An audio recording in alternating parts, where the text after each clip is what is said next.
La volta al món a peu. Dia 140. No ha plogut, però com si hagués plogut. Estan totes les plantes mullades. Està la tenda humida. I avui no té pinta de que hagi de fer molt de sol per poder-la secar. Però bueno, ho intentaré, a veure si en algun moment puc. Són les 8:18, ha sigut una bona nit, a pesar dels gossos que no paren de bordar, tu. No paren de bordar fins a ben entrar la matinada, fins a les 3 o 4. M'he hagut de posar els taps. Sí, sort que poso els taps. Seguim caminant. Espero que avui sigui un tan bon dia com ahir.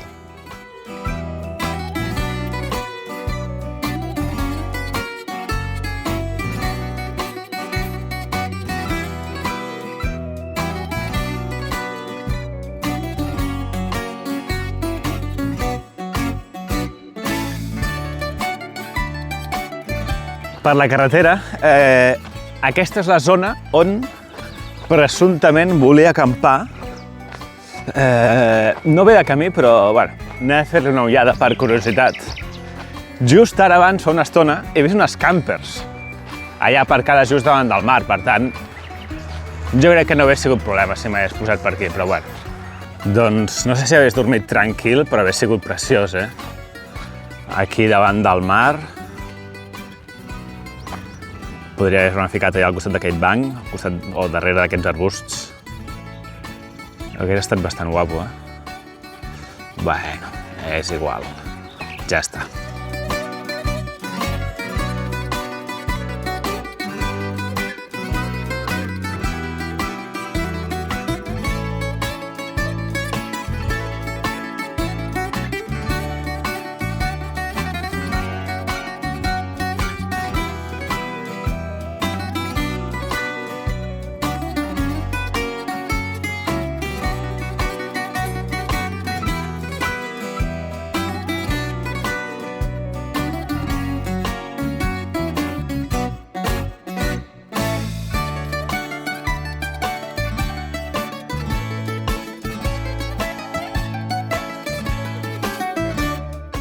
Les 11:10, 14 quilòmetres. La clau per fer dies de molts quilòmetres és no anar directament a la cafeteria, no parar cada 2x3, sinó més aviat doncs, tirar el màxim possible pel matí, parar una estona, després tirar el màxim possible per a dinar i anar fent així. D'acord? Doncs he arribat a un petit poble, anem a fer un cafè. Doncs cafè fet, no fa un dia espaterrant, però he pogut secar la tenda. Sí, ha estat una bona estona ja movent-la, que li dones una mica a l'aire, penjant-la, i ho he aconseguit. Seguim el camí. I de cop i volta, caminant per aquí, em trobo aquest lleó. És molt gran, I és com que no té gaire relació amb el que hem estat veient de Grècia, de l'època bizantina i tal, no? Doncs he estat investigant i això és el lleó d'Amfípolis. Amfípolis és la ciutat que hi havia aquí, en aquesta zona, fa molts anys, a l'antiga Grècia, i aquest lleó data, diuen que data, del segle IV abans de Crist. Fa 2.400 anys, Déu-n'hi-do. I, bueno, què va passar aquí? Com és que encara està aquí? Ha durat tots aquests anys? No. L'any 1910, uns arqueòlegs britànics o uns soldats britànics van trobar restes disperses per aquí, tirades, i van dir, què fem amb això? Què és? I 20 anys més tard, a l'any 1930, uns arqueòlegs van decidir restaurar-ho. I van començar a ajuntar les peces i tal, i van aconseguir fer la reconstrucció d'aquest lleó, el lleó d'Amfípolis. És de marbre i, teòricament, és una escultura funerària. Representa alguna tomba de no se sap molt bé d'aquí. Bueno, tu, escolta, no m'esperava trobar això aquí,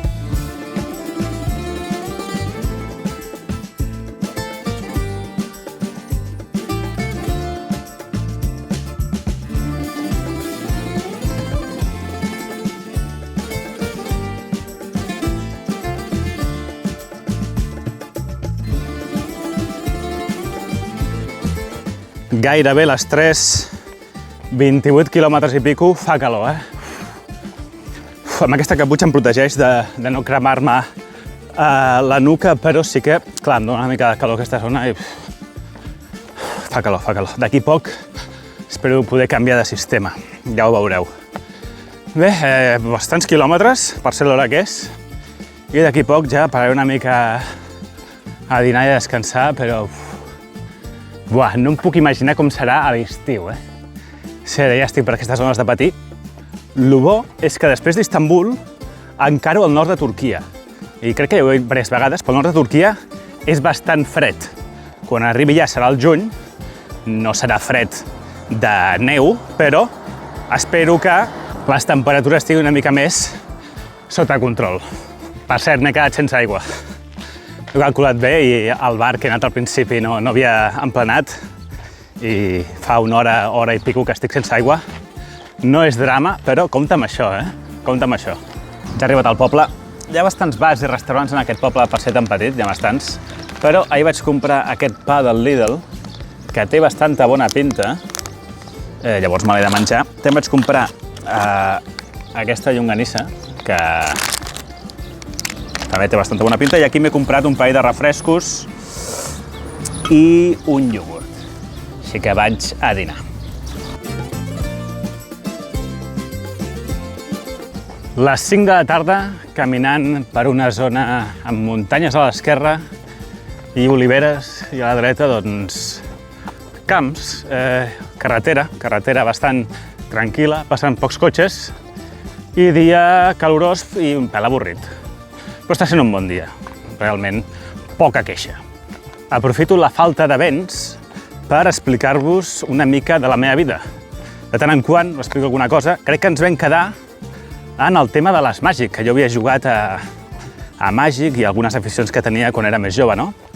I això va coincidir bastant amb l'època de la uni, així que anem a parlar d'aquest tema. Jo vaig treure bastantes bones notes a l'institut i vaig poder escollir la carrera que volia. A mi m'agrada molt la informàtica i tal, però la informàtica vaig pensar que seria una cosa que, hauries d'estar estudiant tota la vida, no? Renovant-te i tal, i vaig preferir una cosa que no hagués d'estar estudiant tota la vida, perquè a mi en realitat no m'agradava estudiar i aprenent coses noves i tal. I vaig escollir la que aleshores tenia la fama de ser la millor carrera, que era Enginyeria de Camins, Canals i Ports. Això a posteriori va resultar un error perquè informàtica va passar a ser la millor carrera. Tots sabeu que els enginyers informàtics, els informàtics en general, doncs, com a mínim fins ara, fins a la IA, estaven molt bé valorats, i els enginyers de camins doncs, va baixar molt, casualitats de la vida. Però això parlem després. Llavors, bé, què passa? És una carrera que tenia fama de molt difícil amb raó, és a dir, era molt difícil, molt difícil. Crec que els professors i la universitat en general estava com orgullosa de que fos tan difícil i posava, doncs els exàmens i tot plegat, era difícil a propòsit perquè fessin fora a la meitat més o menys dels alumnes a primer i segon any. Les assignatures de primer any no tenien res a veure amb coses pràctiques de la carrera. Eren com coses molt teòriques de matemàtiques, física i tal. I estaven dissenyades per això, per fer fora la meitat, i sí, el primer i segon any se'n anaven a fora la meitat. Va ser l'adaptació difícil i fàcil a la vegada, perquè, clar, jo, si us en recordeu de quan vaig parlar de l'institut, jo estava en un institut on el 90% eren castellanoparlants. I vaig passar a la universitat on la majoria eren catalanoparlants, i això va ser un canvi molt positiu, poder parlar normal amb la gent en català, amb tothom. Això va estar molt bé, però, clar, ja et dic, la carrera era molt difícil i, bé, jo vaig aconseguir passar el fatídic primer any i, sí, a la meitat se'ls van folir. I, clar, jo vaig passar de l'institut de ser dels intel·ligents a la carrera ser normalet, mediocre. Llavors, de la meitat que vam quedar, jo estava, dirien, cap a baix. Era dels tontets dels que vam quedar, entre cometes. I això què va passar? Què va implicar? Doncs que el que quedava de la carrera vaig passar-ho malament en quant a aconseguir treure-me-la. Va costar molt, molts anys, estudis, patir, Aquestes coses ja sabeu els que heu estudiat una carrera com és. Doncs aquí encara més. Però bueno, ho vaig aconseguir. Al final, els últims anys, em vaig estancar. Vaig estancar per falta de motivació, sobretot, i també pel fet que sigui complicat, no? Si us en recordeu, per allà el 2007-2008 va començar una crisi molt bèstia que va afectar tothom. Pels que sou molt joves i no us en recordeu d'això, va ser una crisi que va ser econòmica pitjor que el coronavirus, i va afectar molts sectors, però especialment el sector de la construcció, que és el sector de l'enginyeria de camins. I, bueno, doncs hi havia molt poques oportunitats laborals. Llavors, hi havia poc incentiu realment per acabar la carrera. Si això li sumes que havia tornat d'Erasmus i tenia com una depressió post-Erasmus, doncs a mi em va costar molt treure'm el treball final de carrera i la tesina, que hi havia dues coses que s'havien de fer, no? Vaig anar deixant, vaig anar fent altres feines una mica, algunes simplement per anar tirant per acabar la carrera, com treballar al 112, sí. Vaig treballar agafant trucades al 112 mentre estudiava per acabar la carrera, i una feina molt boja que vaig tenir que va ser de trader de bolsa. Però trader de bolsa que em pagaven. Bueno, en fi, un altre dia en parlem d'això, si voleu. No va anar bé, perquè no en tenia ni idea. Total, que com ho vaig deixar tant, em va agafar una cosa que es diu el Pla Bolonya. Alguns recordareu, és una adaptació dels plans d'estudis de les carreres al que seria l'estàndard europeu. A Europa, doncs, les universitats, les carreres, són de 4 anys, i a Espanya doncs n'hi havia de 3 i n'hi havia de 5. L'any que feia jo era enginyeria de camins, canals i ports, era de 5. I bueno, l'havien de reduir a 4. Llavors després podies fer un màster opcional a posteriori. Doncs a mi em va enganxar aquest canvi i doncs vaig haver de començar, com he dit, enginyeria de camins i vaig acabar enginyeria civil. Li van canviar el nom a la carrera perquè a tot el món es coneix com a Civil Engineering i només a França se li diu Ponts et Chaussées o alguna cosa així. En qualsevol cas, em va pillar aquest canvi i jo vaig acabar la carrera d'enginyeria civil i no vaig fer el màster. Estava cansat d'estudiar i ni de conya havia de fer el màster. Quan vaig trigar? Doncs vaig trigar més de 10 anys, 10 anys i mig o alguna cosa així, una passada. De fet, va haver un moment que vaig dir, hòstia, és que això no ho aconseguiré, no ho aconseguiré. I al final, doncs sí, al final sí que me la vaig treure i doncs això m'ha afectat a la vida professional? Home, doncs sí, perquè si tens la carrera superior, l'enginyeria de camins, canals i ports, doncs determinades feines pots accedir i amb enginyeria civil determinades no. Hi ha determinades feines, cobres més, sobretot al sector públic. Al sector públic, doncs, si ets enginyer superior, cobres més que si ets enginyer graduat normal i després determinades coses doncs, no afecta. Determinades feines del sector privat doncs no afecta. Al moment va ser una cosa que m'afectava bastant, però a posteriori vaig dir, mira, escolta, cadascú té el seu camí a la vida. Hi ha gent que es treu la carrera superràpid i molt bé, i hi ha gent doncs, que, fins i tot, gent que comença la carrera quan té 30 anys, no? Jo què sé.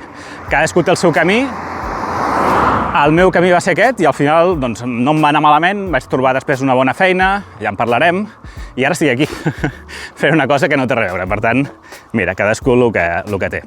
Els últims anys de carrera, que no aconseguia motivar-me per fer el treball final de grau, doncs diria que va ser els pitjors anys de la meva vida. Perquè, ostres, jo sabia que havia de fer-ho, i estava procrastinant, i m'angoixava a mi mateix, i era com un peix que es mossega la cua, no? Això va ser com, no sé si 2 o 3 anys així, fatal. Però, clar, si ho penses fredament, que el meu major problema de la vida sigui que jo, per, entre cometes, voluntat pròpia, no hagi pogut acabar la carrera, això m'angoixi, indica doncs, que no he tingut gaires problemes a la vida, no? Realment, hi ha gent que ho ha passat molt pitjor per circumstàncies externes o el que sigui.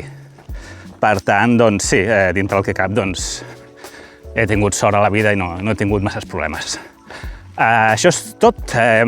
Propera vegada que parlem d'això, us explicaré com va anar l'Erasmus, que va ser bastant loco.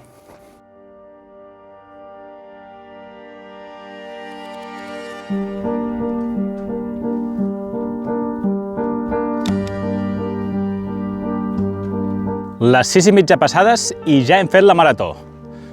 Bé, ja no tenim postes de sol d'aquestes que veiem al mar, amb el sol allà, però, escolta, no està malament, amb aquesta vista de la vall, els camps de color groc, de colza. És molt maco, tu, Quants quilòmetres fem avui? No ho sé. Puc arribar als 50? Crec que no, crec que em guardo el rècord per un altre dia.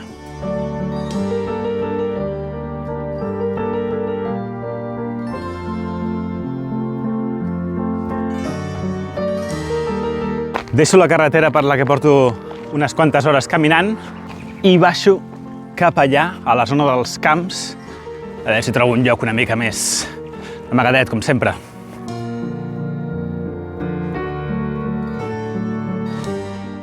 A veure, lloc n'hi ha, moltíssim. El tema és no trobar l'herba així tan alta, perquè és que aquí no es pot. És que hi ha una altra carretera allà, un carrer, i aquí no em puc ficar perquè estic massa a la vista. Com a molt allà darrere les vinyes, però... Miro una mica més. Són ja les 8, m'estic quedant sense opcions. Allà veig un camp d'oliveres sense tancar. Allà al fons, darrere la columna aquesta, hi ha com una granja o... algú. Però bueno, queda suficientment lluny. A veure. Bueno, per començar, l'accés està molt recrescut, això vol dir que no deuen venir gaire. I el camp d'oliveres el que té és que no té herba, o en té molt poca. I a més, aquests arbres ens protegeixen de les vistes. Hi ha un gos que està bordant una mica i aquí també estem protegits del camí. Pot ser que estiguin treballant aquí, ara que hi veig, O sigui, no ara, però aquests dies, per allò verd d'allà. Deu estar fent, no sé, podes o el que sigui. No, res, ja està. Sí, em poso aquí, a un dels extrems del camp, per no molestar, i ja està. 48,8 quilòmetres m'han sortit. No sé si és el rècord estava a 48 i pico, però no sé si l'hem superat o no. Els que em porteu les estadístiques ja m'ho direu. Qualsevol cas, dia descomunal, I no em sento especialment cansat, tinc les cames carregades, però bé, 2 cafès, 3 refrescos, he parlat amb una persona, cap problema amb gossos i de diners, 9 euros de l'esmorzar i 7 euros de varis supermercats. Bueno, al final m'he ficat una mica al mig del camp perquè costava trobar el lloc pla i el gos ha parat de bordar. Això és bona cosa. Bueno, dia una mica random, però, escolta, sense vent, no especial... Feia calor, sí, però bueno, he pogut aguantar. Tinc ganes d'ensenyar-vos la meva samarreta de màniga curta, que us vaig dient a poc, però l'havia d'ensenyar aquesta setmana, però bueno, estem gestionant la cosa aquesta, tenim una sèrie de problemes i bueno, jo espero que per la setmana que ve ho tindrem solucionat. Demà arribo a Kavala i demà, en principi, fem una mica de muntanya. A veure com és. Bona nit.